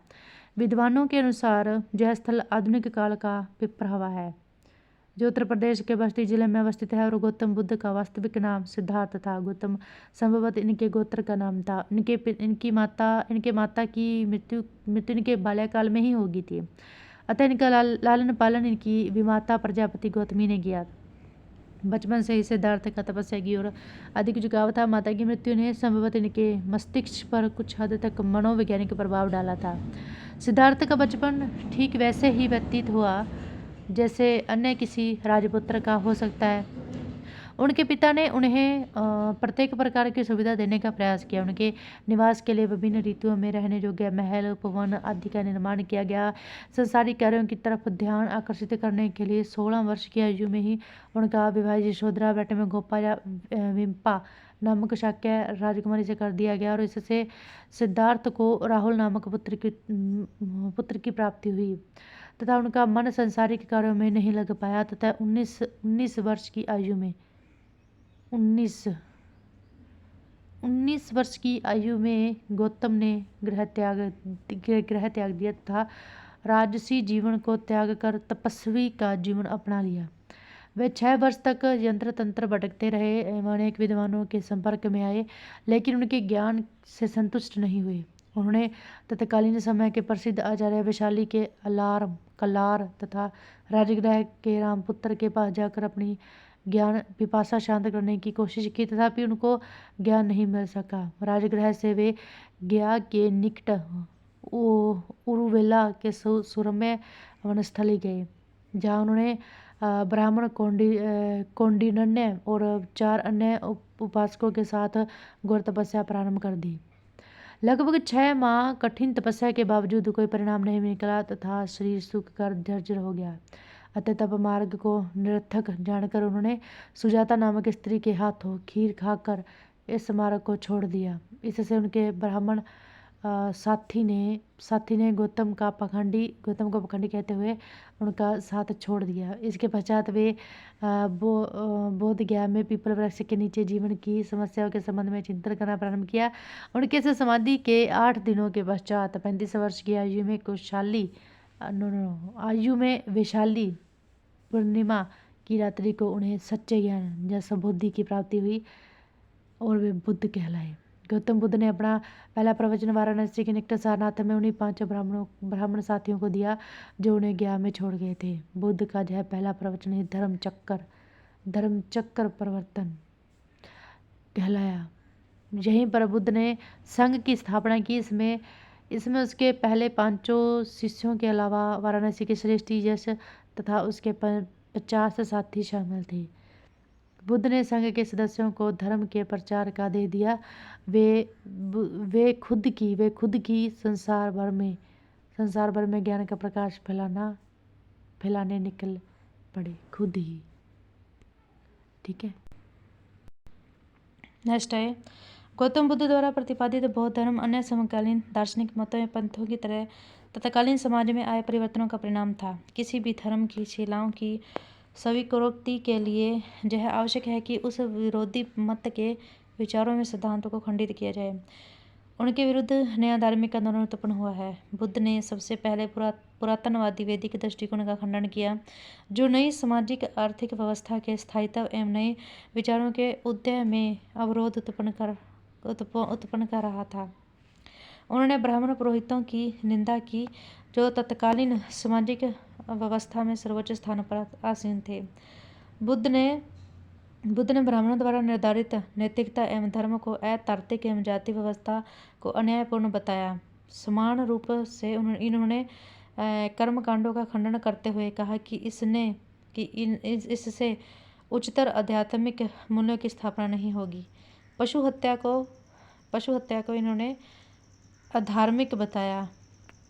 उस समय पशु सुरक्षा पर बल देना एक प्रकार की क्रांतिकारी शिक्षा थी, जब भोजन एवं धर्म दोनों के लिए इनकी हत्या की जा रही थी। इन्होंने ब्राह्मणों के इस विचार के प्रतिकूल विचार व्यक्त किए कि वेद अमोघ ज्ञान के स्रोत हैं। बुद्ध ने वेदों को स्वार्थी ब्राह्मणों द्वारा रचित बताया। इन्होंने ब्रह्म की अवधारणा संबंधी वाद विवाद को निरर्थक बताया। बुद्ध ने ब्राह्मणों के विपरीत आम जनता की भाषा पाली में अपने उपदेश दिए। इनके प्रवचन की शैली सरल एवं साधारण थी, जबकि वेदों की शिक्षाएं क्लिष्ट एवं रहस्यात्मक थी। पुरातनवादी वैदिक धर्म के अलावा बुद्ध ने आत्मा के स्थायित्व एवं अमरता का खंडन करके उपनिषदवादी दार्शनिक सिद्धांतों का भी खंडन किया। इसी प्रकार इन्होंने शून्यवादी की अवधारणा का भी विरोध किया। इस प्रकार एक दार्शनिक आधार तैयार करके इन्होंने 4 आर्य सत्यों के रूप में एक प्रकार का सकारात्मक विचार सामने रखा। इन्हीं 4 आर्य सत्यों में बौद्ध धर्म के सभी मूल तत्व निहित हैं। ये 4 आर्य सत्य हैं दुख समुदाय, फिर दुख निरोध और फिर दुख निरोध गामनी प्रतिपदा। बुद्ध के अनुसार मानव जीवन दुखों से परिपूर्ण है। प्रथम आर्य सत्य में बुद्ध ने बताया कि संसार में सभी वस्तुएं दुखमय हैं। जब जन्म एवं मरण का चक्र दुख का मूल कारण है। किसी भी धर्म का मुख्य उद्देश्य मानव को इस जन्म मृत्यु के चक्र से छुटकारा दिलाना होना चाहिए। दूसरे आर्य सत्य में दुख उत्पन्न होने के अनेक कारण बताए गए हैं। अब जहाँ बताया गया है कि सभी कारणों का मूल है तृष्णा। तीसरे आर्य सत्य के अनुसार दुख निवारण के लिए तृष्णा का उन्मूलन आवश्यक है। संसार में प्रिय लगने वाली वस्तुओं की इच्छा को त्यागना ही दुख निरोध का मार्ग प्रशस्त करता है। चौथा आर्य सत्य दुख निरोध गामिनी प्रतिपदा है। इसमें बुद्ध ने दुख निरोध के मार्ग को बताया है, जहाँ बुद्ध ने अष्टांगिक मार्ग को इस हेतु उपयुक्त बताया है। आगे अष्टांगिक मार्ग में आठ बातों का समावेश है, जैसे सम्यक दृष्टि यानी सत्य तथा असत्य को पहचानने की शक्ति, सम्यक संकल्प यानी इच्छा एवं हिंसा रहित संकल्प, सम्यक वाणी अर्थात सत्य एवं मृदु वाणी, सम्यक कर्म यानी सत्कर्म, दान, दया, सदाचार, अहिंसा इत्यादि, सम्यक आजीव यानी जीवन यापन का सदाचार पूर्ण एवं उचित मार्ग, सम्यक व्यायाम का मतलब है विवेकपूर्ण प्रयत्न, सम्यक स्मृति अपने कर्मों के प्रति विवेकपूर्ण ढंग से सजग रहने की शिक्षा देता है, तथा सम्यक समाधि का मतलब है चित्त की एकाग्रता। आगे है प्रथम बौद्ध धर्म की लोकप्रियता का कारण बताइए। तो इसका उत्तर है कि जैसे फर्स्ट पॉइंट है कर्म एवं पुनर्जन्म की अवधारणा द्वारा तत्कालीन सामाजिक अराजकता को नियंत्रित किया। सेकंड है वन व्यवस्था की ब्राह्मणवादी व्याख्या पर चोट की। थर्ड है स्त्रियों एवं निम्न वर्णों को संघ में प्रवेश देकर सामाजिक सुधार की दिशा में महत्वपूर्ण कदम उठाया। फोर है कृषि उत्पादन तथा महाजनी एवं मुनाफाखोरी को स्वीकृति देकर लोकप्रियता हासिल की। फाइव है पाली भाषा के माध्यम से जन सामान्य पर अपनी पकड़ स्थापित की। ईसा की आरंभिक शताब्दियों में बौद्ध धर्म के स्वरूप में परिवर्तन को प्रेरित करने वाले कारक कौन कौन से थे? तो इसमें हम फर्स्ट देख सकते हैं भूमि अनुदान के परिणाम स्वरूप जनजातीय क्षेत्र में बौद्ध भिक्षुओं का आगमन तथा जनजातीय तत्वों के साथ उनकी अंतक्रिया। जनजातीय तत्वों में भक्ति की अवधारणा थी तथा इससे अन्य पंथों को भी प्रभावित किया है। सेकंड है वाणिज्य व्यापार एवं नगरीकरण के परिणाम स्वरूप एक नवधनाढ़ वर्ग का उद्भव हुआ तथा इनके द्वारा बौद्ध धर्म को संरक्षण दिया जाना। इससे बौद्ध मठों का स्वरूप बदल गया, क्योंकि पहले जहां बौद्ध भिक्षु केवल 3 महीने तक बरसात के समय एक जगह पर स्थायी तौर पर रहते थे, अब वे वर्ष भर मठों में ही रहने लगे। आगे मेरा क्वेश्चन है कि भारत से बाहर बौद्ध धर्म के प्रसार का कारण बताइए। इसमें फर्स्ट है राज्य के संरक्षण तथा राजाओं के द्वारा प्रसार। सेकंड है बौद्ध धर्म के नवीन सिद्धांतों ने विदेशी यात्रियों को आकर्षित किया। थर्ड है बौद्ध भिक्षुओं तथा संघ का योगदान। और फोर है शिक्षा केंद्रों में बौद्ध भिक्षुओं की भूमिका। और फिर फाइव है अनेक बौद्ध विहारों का व्यापारिक मार्गों पर स्थापित होना। शिक्षा बौद्ध धर्म का मिशनरी स्वरूप और सैवन्य धर्म का लचीला दृष्टिकोण। सूक्ष्म परीक्षण करने पर ज्ञात होता है कि भारत से बाहर बौद्ध धर्म के प्रसार में राज्य के संरक्षण एक कारक था, परंतु एक निर्णायक कारक नहीं था। राज्य के संरक्षण ने बौद्ध धर्म की विदेशी भूमि तक पहुंचाया, किंतु उस धरती पर उसे स्वीकृति दिलवाई समय बौद्ध धर्म के विशिष्ट स्वरूप ने। हमें यह ध्यान रखना चाहिए कि बौद्ध धर्म ने कुछ ऐसे मुद्दे उठाए जो देश और काल से परे थे। ये मुद्दे थे सार्वभौमिक दुख, फिर बुढ़ापा, फिर मृत्यु एवं उससे जुड़े रोग इत्यादि। ये केवल भारत एवं भारतीयों के लिए ही सत्य नहीं थे, वरन ये मानव सृष्टि से जुड़े हुए प्रश्न थे, जिनका हल ढूंढने का प्रयास विश्व में अन्य समुदाय के लोग भी कर रहे थे। यही वजह है कि भारत से बाहर बौद्ध धर्म को तेजी से स्वीकृति मिली। महात्मा बुद्ध विश्व के उन गिने चुने सामाजिक चिंतकों में स्थापित हुए जिन्होंने ईसाई धर्म एवं इस्लाम धर्म के समान बौद्ध धर्म को एक विश्व धर्म के रूप में स्थापित किया। बौद्ध धर्म का महत्व एवं प्रभाव तथा इसके पतन के कारण एक संगठित धर्म के रूप में भारत से विलुप्त हो जाने के बावजूद बौद्ध धर्म ने भारत के इतिहास पर अपनी छाप छोड़ी है। 6वीं सदी ईसा पूर्व में उत्तर पूर्वी भारत के लोगों के समक्ष आ रही समस्याओं का समाधान करने में बौद्ध धर्म ने रुचि ली।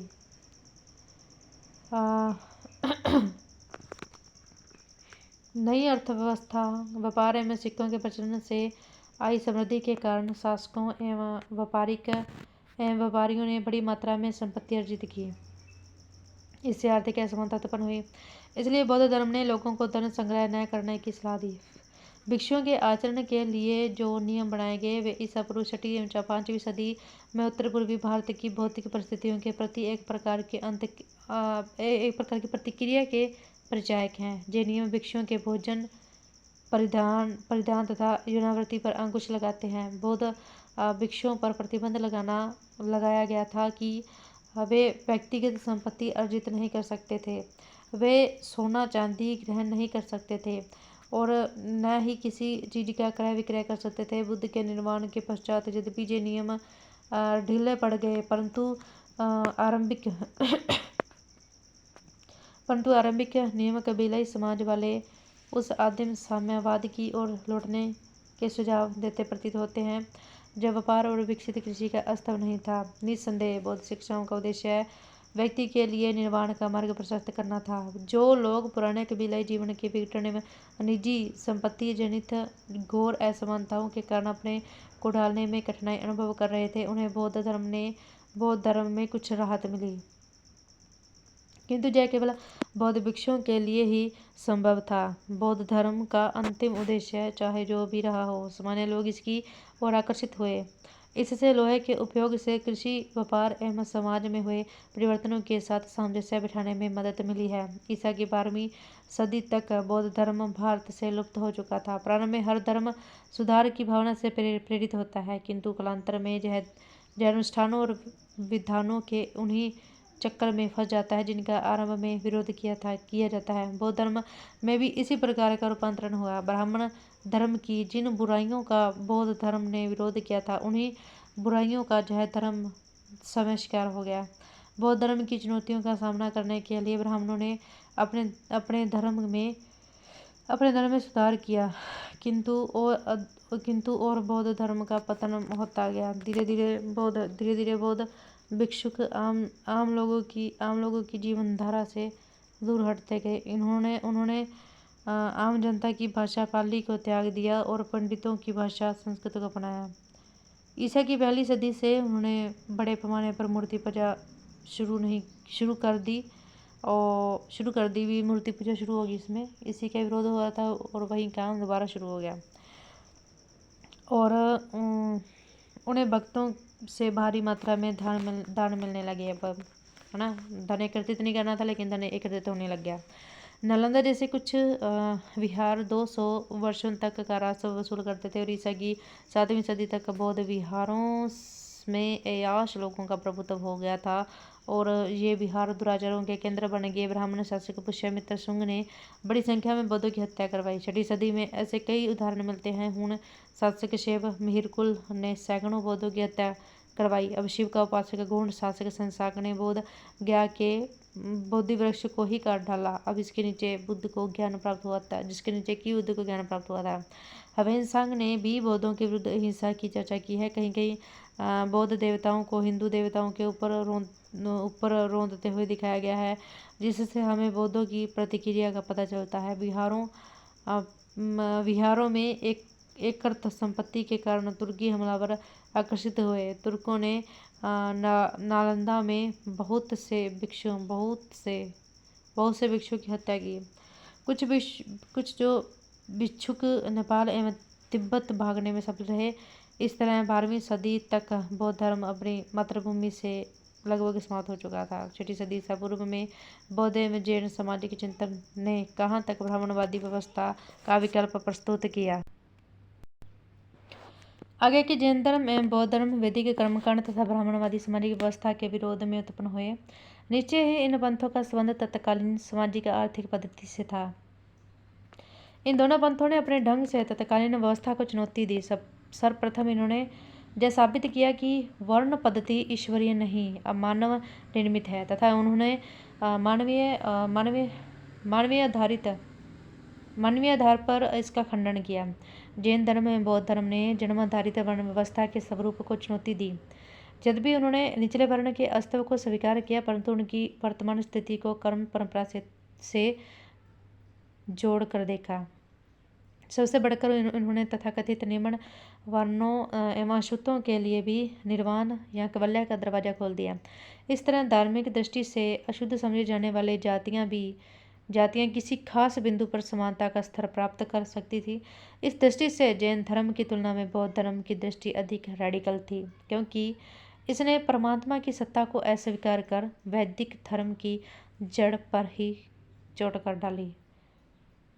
वर्ण व्यवस्था के प्रति बौद्ध धर्म के असमझौतावादी रुख था। अब यही कारण है कि इसने आज तक अपनी विशिष्टता बनाए रखी तथा 1956 में डॉक्टर भीमराव अम्बेडकर को भी इस बात के लिए प्रेरित किया कि वे दलित वर्ग हेतु विकल्प बौद्ध सामाजिक व्यवस्था में खोजने की कोशिश करें।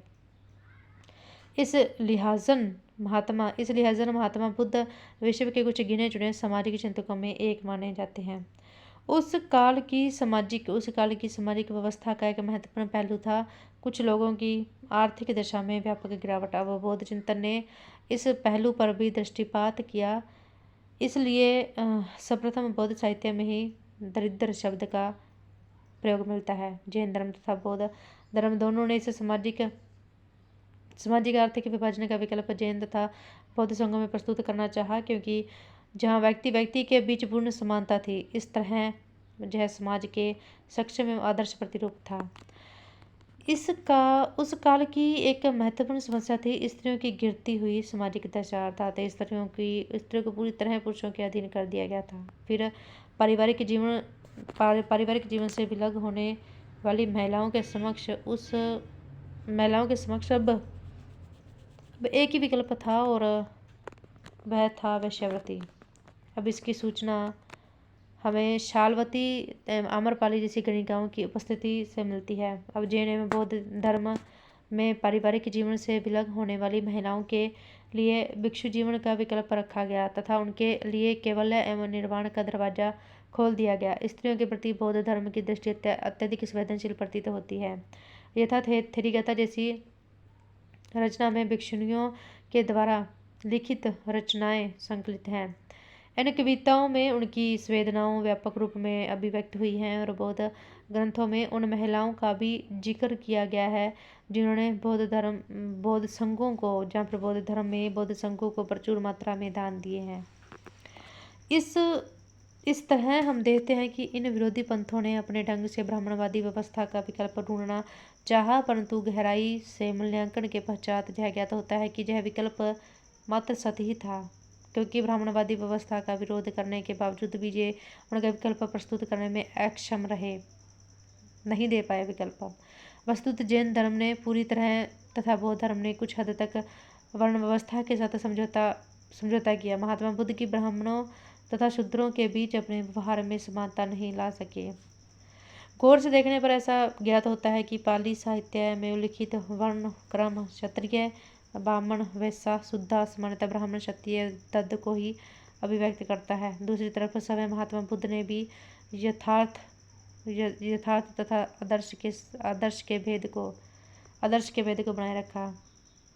यथा वर्ण विभाजन समाज का यथार्थ था, संघ जीवन समाज का आदर्श।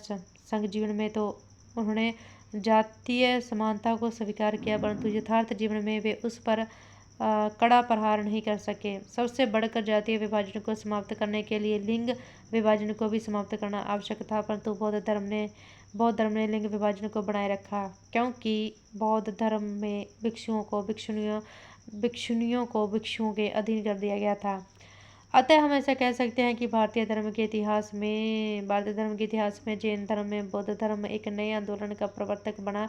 यद्यपि इनकी कुछ सीमाएं बनी रही तथा ये ब्राह्मणवादी सामाजिक व्यवस्था का विकल्प प्रस्तुत नहीं कर सके, फिर भी इन पंथों ने सामाजिक विरोध की एक ऐसी परंपरा को स्थापित किया जो परवर्ती काल के चिंतकों तथा कबीर तथा नानक से लेकर पेरियार नायकर तथा नारायण गुरु तक को प्रेरित करती रही।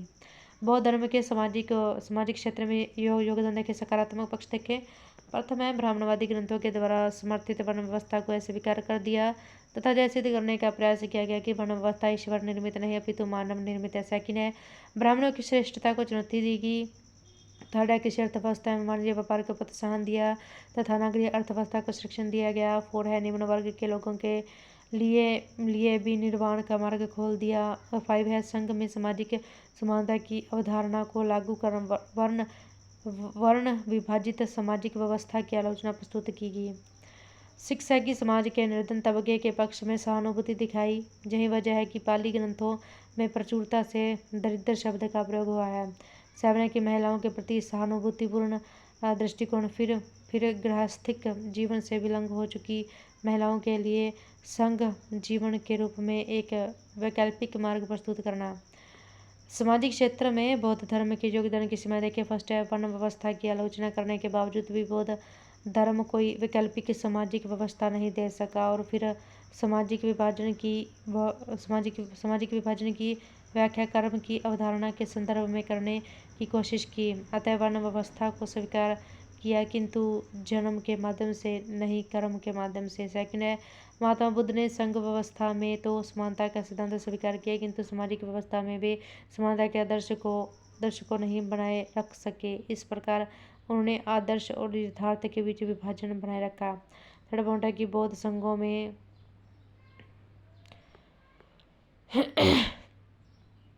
थर्ड पॉइंट है हमारा कि बौद्ध संघों में भी उच्च वर्ण के लोगों की भागीदारी कहीं अधिक थी, जबकि निम्न वर्ग के लोगों की बहुत कम। समय बुद्ध के विषय में ऐसा माना जाता है कि वे ब्राह्मणों की सभा में गए, क्षत्रियों की सभा में गए, वैश्यों की सभा में गए, किंतु शूद्रों की सभा में नहीं गए।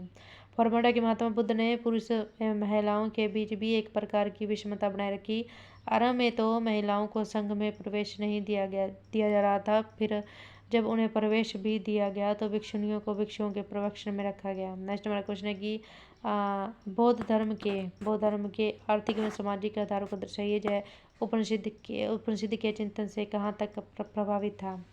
इसका उत्तर है, और इसमें आर्थिक आधार देखें तो वैदिक धर्म उभर रही कृषि अर्थव्यवस्था की मांग के विपरीत जा रहा था। एक तरफ जहाँ कृषि अर्थव्यवस्था की मांग थी पशुधन की सुरक्षा, वहीं वैदिक यज्ञ में बड़ी संख्या में पशु बलि दी जा रही थी। सेकंड है कि वैदिक धर्म के द्वारा महाजनी एवं मुनाफाखोरी की आलोचना की जा रही थी, जबकि नगरीय अर्थव्यवस्था की मांग थी महाजनी एवं मुनाफाखोरी को जायज करार देना। और 3 पॉइंट है, वैदिक धर्म के द्वारा निम्न सामाजिक समूहों से दूरी बनाए रखने जैसी अवधारणा को प्रोत्साहन दिया जा रहा था। इसमें निम्न वर्ग के लोगों के संपर्क से दूर रहने की बात की जा रही थी। यह अवधारणा वाणिज्य व्यापार के अनुकूल नहीं थी। जैसे कि हम जानते हैं कि व्यापारिक उद्देश्य से प्रेरित होकर एक लंबी दूरी तक यात्रा करना अनिवार्य था, तथा अछूत जैसी अवधारणा इसमें बाधक थी। वहीं बौद्ध धर्म ने इस अवधारणा को तिलांजलि देकर वाणिज्य व्यापार को प्रोत्साहन दिया।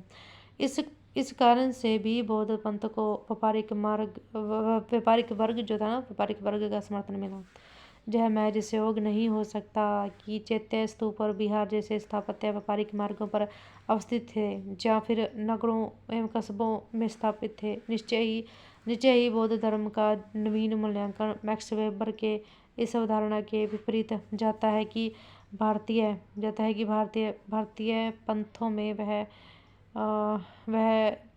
आर्थिक तर्कशीलता नहीं थी जो हमें यूरोप के प्रोटेस्टेंट धर्म में देखने को मिलती है। सामाजिक आधार देखें तो फर्स्ट पॉइंट है ब्राह्मण क्षत्रिय प्रतिस्पर्धा, सेकंड है कि वैश्य वर्ण का संतोष, और फिर थर्ड है बौद्ध पंथ के द्वारा महिलाओं के लिए संघ का दरवाजा खोल दिया जाना। बौद्ध ग्रंथ थेरगाथा और थेरिगाथा में महिलाओं के विषय में संवेदना अभिव्यक्त हुई है। फोर पॉइंट है कि बौद्ध पंथ ने कर्म एवं पुनर्जन्म की अवधारणा को स्वीकार किया। एक दृष्टि से देखा जाए तो यह अवधारणा संक्रमण की अवस्था से गुजर रहे समाज को स्थायित्व दे रही थी। बौद्ध पंथ कुछ हद तक उपनिषद के चिंतन से प्रभावित था भी कुछ हद तक। ठीक है, वो कैसे था देखते हैं कि एक तरह से देखा जाए तो दोनों एक समान आर्थिक सामाजिक शक्तियों के उपज थे। आर्थिक क्षेत्र में इनका बल पशुधन की सुरक्षा एवं कृषि अर्थव्यवस्था के संरक्षण पर था। वहीं सामाजिक क्षेत्र में उपनिषद एवं बौद्ध पंथ दोनों क्षत्रिय वर्ग के संतोष को व्यक्त करते थे। यह महज संयोग नहीं हो सकता कि अधिकतर उपनिषद एक दार्शनिक राजा विदेह माधव की भूमि पर लिखे गए। वस्तुतः उपनिषद एक सामाजिक विरोध की परंपरा से जुड़ गया, किंतु उपयुक्त समानताएं हैं। परंतु उपयुक्त समानता के बावजूद भी उपनिषद तथा बौद्ध धर्म के बीच मौलिक दृष्टिकोण में अंतर रहा है। प्रथम उपनिषद का दृष्टिकोण सुधारवादी था तो बौद्ध धर्म का मूल प्रवर्तनवादी। द्वितीय देखें तो भाई उपनिषद सर्वोच्च आत्मा की सत्ता में विश्वास करता है, तो बौद्ध पंथ आत्मा के अस्तित्व को ही अस्वीकार कर देता है। अगर हम यूरोपीय धर्म सुधारक के परिप्रेक्ष्य में देखें तो उपनिषद की तुलना प्रतिधर्म सुधार आंदोलन से की जा सकती है, वहीं बौद्ध धर्म की तुलना प्रोटेस्टेंट आंदोलन से की जा सकती है। नेक्स्ट हमारा क्वेश्चन है कि बौद्ध धर्म के सामाजिक पक्ष को उद्घाटित कीजिए तथा उसके पतन के कारण बताइए। उत्तर देते तो बौद्ध पंथ एक धार्मिक आंदोलन ही नहीं अपितु एक सामाजिक आंदोलन भी था। इसने सामाजिक प्रतिरोध की एक पद्धति कायम की। यही वजह है कि महात्मा बुद्ध को विश्व के कुछ गिने चुने सुधारकों में गणना की जाती है। बुद्ध ने यह घोषित किया कि वर्ण व्यवस्था ईश्वर निर्मित नहीं अपितु मानव निर्मित है। इसने ब्राह्मणवादी श्रेष्ठता तथा वर्ण व्यवस्था को अस्वीकार कर दिया। फिर बौद्ध पंथ ने शूद्रों के लिए भी निर्वाण का दरवाजा खोल दिया। इसने गृहस्थ जीवन से परित्यक्त महिलाओं के लिए संघ जीवन के रूप में एक विकल्प दिया। धर्म के क्षेत्र में भी इसने वैदिक कर्मकांडों को अस्वीकार कर दिया। इसके लिए रेडिकल स्वरूप के कारण भारत से बाहर भी इसे स्वीकृति मिली। यह जहाँ भी गया वहाँ की क्षेत्रीय जरूरत के अनुकूल यह ढल गया। भारत में भी इसकी लोकप्रियता का एक महत्वपूर्ण कारण रहा था संस्कृत को छोड़कर जन सामान्य की भाषा पाली को अपना लेना। पतन के कारण देखें तो किंतु कालांतर में चलकर बौद्ध पंथ के स्वरूप में परिवर्तन आने लगा तथा इसमें मूल परिवर्तनवाद का स्वर धीमा पड़ गया तथा इसका रुख अधिक से अधिक समझौतावादी हो गया। ईसा की आरंभिक शताब्दियों तक बौद्ध भिक्षु स्थायी जीवन जीने लगे तथा सर्वव्याप्त जीने लगे तथा व्यापारियों एवं धनाढ़ व्यक्तियों से प्रचुर मात्रा में अनुदान ग्रहण करने लगे। इनका जीवन ऐश्वर्यपूर्ण होता गया। फिर बौद्ध पंथ ने अनूप पूजा एवं मूर्ति पूजा को भी अपना लिया। इसने लोक भाषा पाली को छोड़कर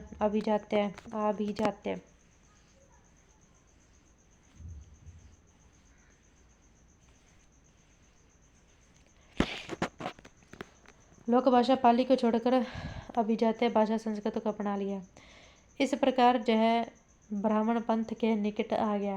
ब्राह्मणों ने इसका फायदा उठाया और बौद्ध पंथ को ब्राह्मण धर्म ने अपने में समाहित कर लिया। इस प्रकार सामाजिक दृष्टिकोण बौद्ध पंथ की एक प्रबल शक्ति रही थी और फिर उस दृष्टिकोण में परिवर्तन बौद्ध पंथ के पतन का एक महत्वपूर्ण कारण बन गया।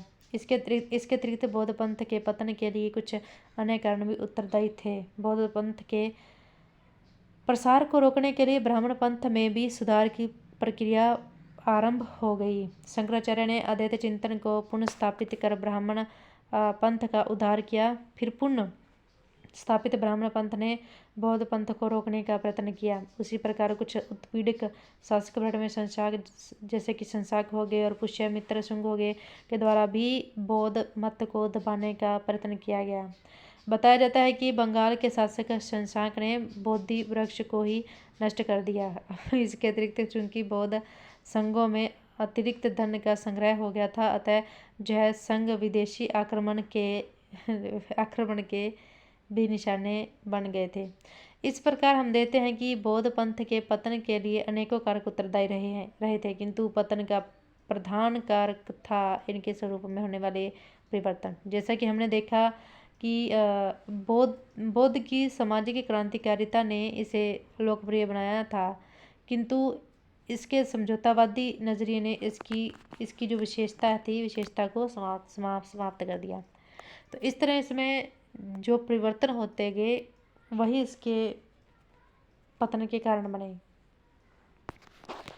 आगे हमारा क्वेश्चन है कि महात्मा बुद्ध की शिक्षाएं एक बड़ी सीमा तक वर्तमान समाज की समस्याओं को समझने एवं उनके निराकरण में सहायक हो सकती हैं। आलोचनात्मक परीक्षण कीजिए 2014 में क्वेश्चन आया हुआ है।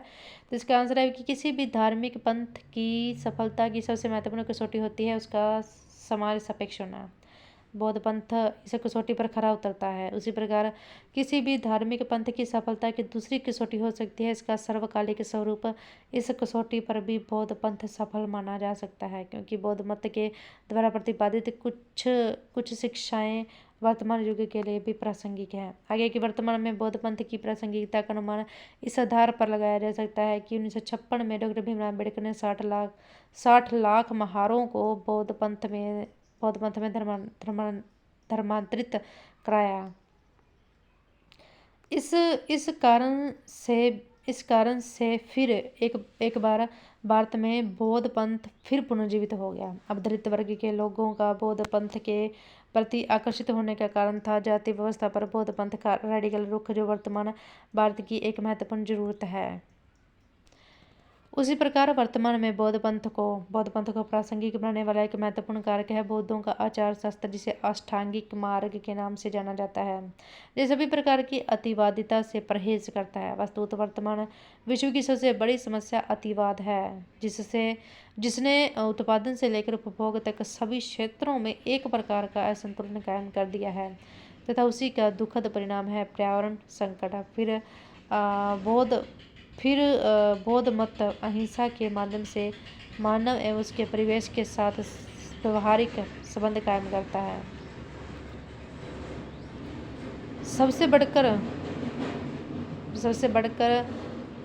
बौद्ध शिक्षा का सबल तत्व है तर्कवाद की अवधारणा, अर्थात वह कार्य कारण संबंधों के आधार पर किसी तथ्य की व्याख्या करता है। यह दृष्टिकोण वर्तमान जीवन के लिए भी उपयोगी है। हालांकि यह सही है कि बौद्ध शिक्षा के कतिपय अंश यथा दुखवाद की अवधारणा, निर्वाण की परिकल्पना, पुनर्जन्मवाद जैसी अवधारणा वर्तमान समाज के लिए प्रासंगिक नहीं रह गई है, किंतु बौद्ध आचार साहित्य तर्कवाद की पद्धति एवं जाति प्रथा का विरोध वर्तमान समाज के लिए आवश्यक है।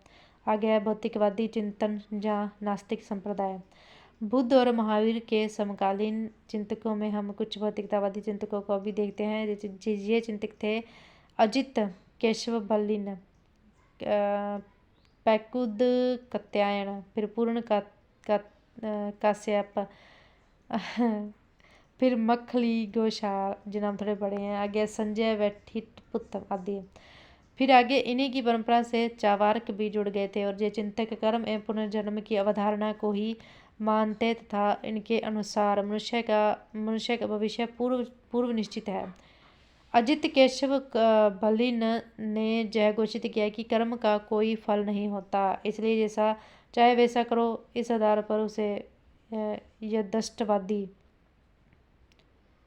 कहा गया। उसी प्रकार चावार्क का कहना था कि प्रत्यक्ष अनुभव ही ज्ञान का साधन, राजा ही देवता है तथा मृत्यु ही इस जीवन का अंत है एवं ऐन्द्रिक आनंद ही जीवन का एकमात्र उद्देश्य है। मृत्यु के बाद न तो स्वर्ग न नरक, इसलिए कर्म तथा पुनर्जन्म इसका कोई अर्थ ही नहीं है।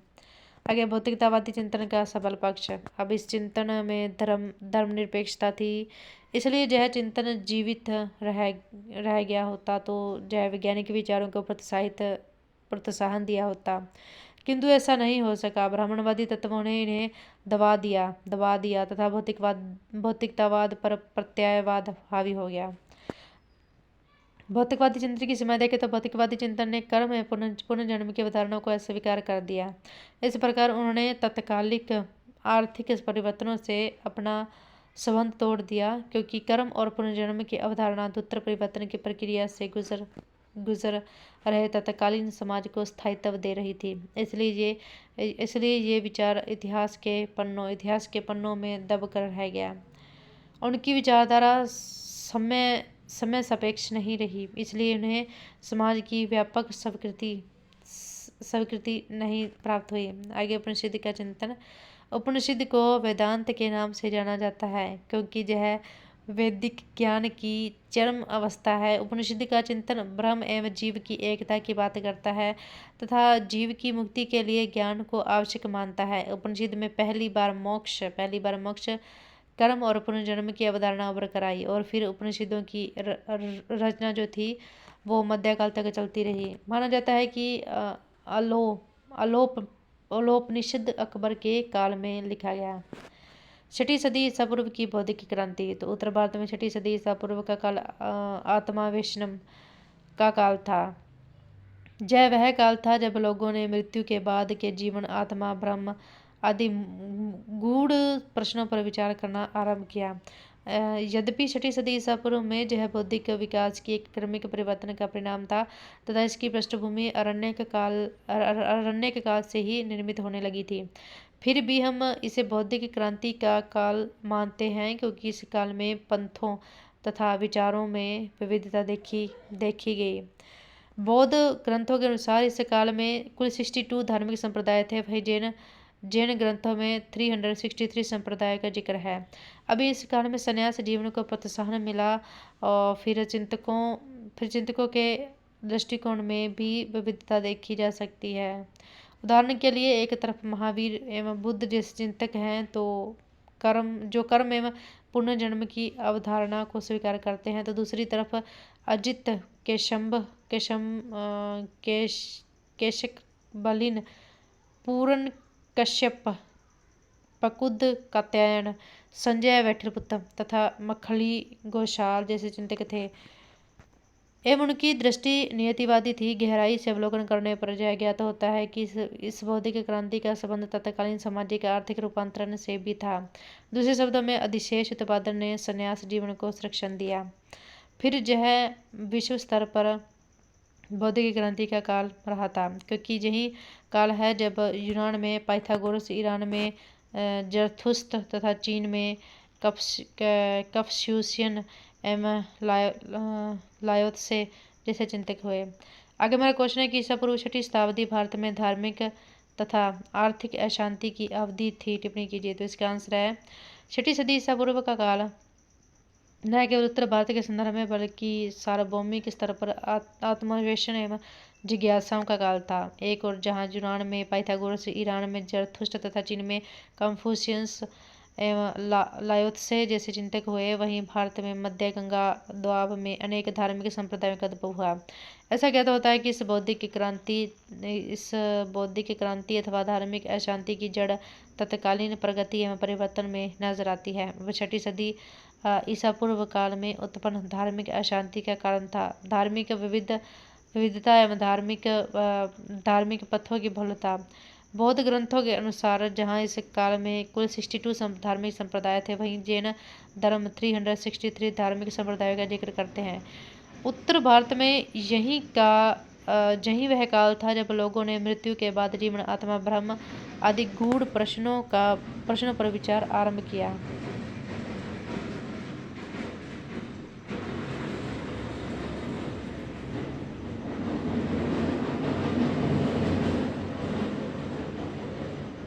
पंथों की बहुलता के कारण इन प्रश्नों के समाधान हेतु विचारों में विविधता भी स्वाभाविक थी। एक और जहाँ इस काल में परम शक्तिशाली धार्मिक संप्रदाय बौद्ध एवं जैन का समस्त चिंतन कर्म एवं पुनर्जन्म की अवधारणा पर आधारित था, वहीं इस काल में चिंतन की अलग धारा भी प्रचलित थी, जिसकी पहचान भौतिकतावादी चिंतन के रूप में की गई है। भौतिकतावादी चिंतन कर्म एवं पुनर्जन्म की अवधारणा को अस्वीकार करते हैं तथा ऐसा मानते हैं कि मनुष्य का भविष्य पूर्व निश्चित है एवं कर्म द्वारा इसमें कोई परिवर्तन नहीं हो सकता। इन चिंतकों में अजित केशकबलिन, मखलिन घोषाल, पूर्ण कश्यप, पकुद कात्यायन, संजय वैठलपुत्र आदि थे। इन चिंतकों के विपरीत बौद्ध धर्म कर्म एवं पुनर्जन्म के चक्कर से मुक्ति हेतु अष्टांगिक मार्ग के अनुसरण की बात करता है। वहीं जैन धर्म इससे मुक्ति के लिए कायक्लेश पर बल देता है। इन दोनों से अलग उपनिषद ग्रंथों में कर्म तथा पुनर्जन्म से मुक्ति के लिए ज्ञान को साधन बताया गया है।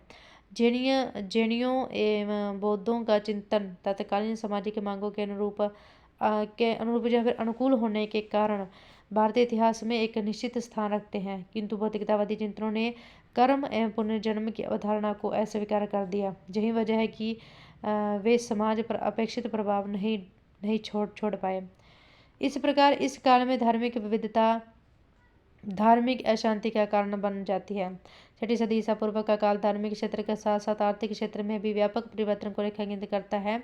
इस काल में मध्य द्वीप क्षेत्र में लोहा उपकरणों की सहायता से एक बड़े क्षेत्र को आबाद किया गया। फिर इस काल में दासों एवं कर्मकारों को कृषि कार्यों में लगाया गया। अतः इस काल में कृषि अधिशेष को बढ़ावा मिला। फिर धुत्तर जनित बहुत तेज गति से आर्थिक परिवर्तन ने आर्थिक विभाजन को प्रोत्साहन दिया। जैसा कि हम जानते हैं कि इस काल तक कबीलाई ढांचे पर आधारित समाज वर्ण विभाजित समाज में परिवर्तित हो गया था तथा वर्ण क्रम में उच्च स्थान प्राप्त करने का अर्थ था उत्पादन अधिशेष पर व्यापक दावा प्रस्तुत करना। इस उत्पादन अधिशेष ने ब्राह्मण क्षत्रिय प्रतिस्पर्धा को तीव्र कर दिया। दूसरी तरफ कृषि क्षेत्र में अधिशेष ने शिल्पों के विकास को प्रोत्साहन दिया। परिणामत इस काल में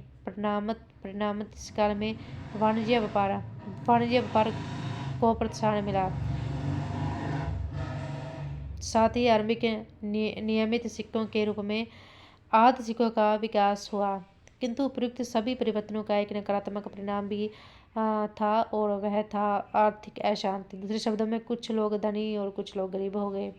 फिर इस काल के आर्थिक परिवर्तन तथा धार्मिक अशांति दोनों एक दूसरे से संबंध प्रतीत होते हैं। अगर हम गहराई से अवलोकन करते हैं तो हमें यह ज्ञात होता है कि 6ठी सदी ईसा पूर्व में संन्यास जीवन के महत्व एवं विरोधी पंथों के उद्भव के पीछे कृषि अधिशेष की महत्वपूर्ण भूमिका रही है।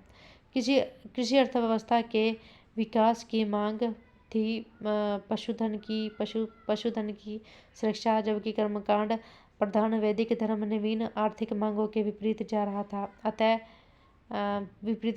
इस काल में विविध पंथों ने यज्ञ एवं पशु बलि की आलोचना की। उसी प्रकार नवोदित नगरीय अर्थव्यवस्था की प्रबल मांग थी सूदखोरी एवं मुनाफाखोरी, जिन्हें वैदिक धर्म के द्वारा हतोत्साहित किया जा रहा था। वही विरोधी पंथों ने इन्हें जायज करार दिया। इसके अतिरिक्त बौद्ध धर्म में जैन पंथों के द्वारा प्रतिपादित कर्म एवं पुनर्जन्म की अवधारणा भी आर्थिक परिवर्तन से उत्पन्न सामाजिक तनाव को शांत करने में महत्वपूर्ण भूमिका निभाई। इस प्रकार हम देखते हैं कि 6ठी सदी ईसा पूर्व में धार्मिक अशांति की जड़ आर्थिक अशांति में थी। आर्थिक अशांति के कारण था नवीन आर्थिक परिवर्तन तथा धार्मिक अशांति की वजह थी धार्मिक पंथों की भ्रष्टता तथा मानव ईश्वर एवं सृष्टि के संबंध में उनके विचारों में मतभेद। आगे मेरा क्वेश्चन है कि 6ठी शताब्दी ईसा पूर्व में धार्मिक परिवर्तन को धार्मिक आंदोलन कहना कहाँ तक उचित है। आंदोलन का अर्थ होता है व्यापक एवं दुस्तर परिवर्तन। जहाँ तक 6ठी सदी ईसा पूर्व में धार्मिक परिवर्तन का सवाल है तो यह परिवर्तन दुस्तर नहीं था, वरन यह सैकड़ों वर्षों के क्रमिक परिवर्तन का परिणाम था। पहली बार अरण्यक में ही विरोध का स्वर उभरने लगा था। फिर इसका विकास उपनिषद के चिंतन के रूप में देखा गया। उपनिषद ने वैदिक कर्मकांड को अस्वीकार कर दिया। अगर एक दृष्टि से देखा जाए तो बौद्ध और जैन चिंतक भी उपनिषद के द्वारा स्थापित विरोध की परंपरा से जुड़े हुए थे। इस प्रकार धार्मिक परिवर्तन क्रमिक रहा, अर्थात परिवर्तन की प्रक्रिया अरण्यक से आरंभ होकर बौद्ध एवं जैन चिंतक तक पहुंच गई। फिर भी आंदोलन शब्द के औचित्य को अस्वीकार नहीं किया जा सकता, क्योंकि कारण है इस काल में धार्मिक पंथों की भलता तथा इन पंथों के दृष्टिकोणों में भिन्नता। कुछ पंथ ईश्वरवादी हैं तो कुछ अनिश्वरवादी। कुछ आत्मा के स्तव को स्वीकार करते हैं तो कुछ अस्वीकार करते हैं। कुछ धार्मिक पंथ कर्म पुनर्जन्म की अवधारणा को मानते हैं तो कुछ अन्य उन्हें अस्वीकार करते हैं। कुछ पंथों का दृष्टिकोण मध्यम मार्गी है तो कुछ का अतिवादी। इन सबों ने मिलकर धर्म के क्षेत्र में ऐसी वैचारिक उथल पुथल मचा दी जिसे आंदोलन कहना ज़्यादा सटीक होगा।